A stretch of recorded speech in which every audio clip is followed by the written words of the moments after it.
রহমান রহিম আল্লাহ তাআলার নামে।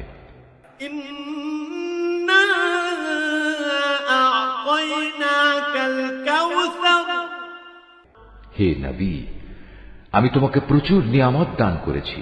ফাসাল্লি লিরাব্বিকা ওয়ানহার, অতএব আমার স্মরণের জন্য তুমি নামাজ কায়েম করো এবং আমারই উদ্দেশ্যে তুমি কোরবানি করো। ইন্না শানিআকা হুয়াল আবতার, নিশ্চয়ই পরিশেষে তোমার নিন্দুকরাই হবে শেকড় কাটা, অসহায়। সূরা কাউসার সারমর্ম। আল্লাহ মহানবী মুহাম্মদ সাল্লাল্লাহু আলাইহি ওয়াসাল্লামকে অগণিত নেয়ামতে কাউসার দান করেছেন। এই নেয়ামতের জন্য তাকে নামাজ আদায় করতে এবং কোরবানি দিতে বলা হয়েছে।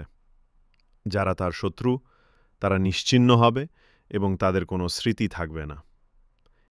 এই সূরার শিক্ষা, আল্লাহর দেওয়া নেয়ামতের জন্য শুকরিয়া আদায় করতে হবে। নামাজ ও কোরবানি ইবাদতের গুরুত্বপূর্ণ অংশ।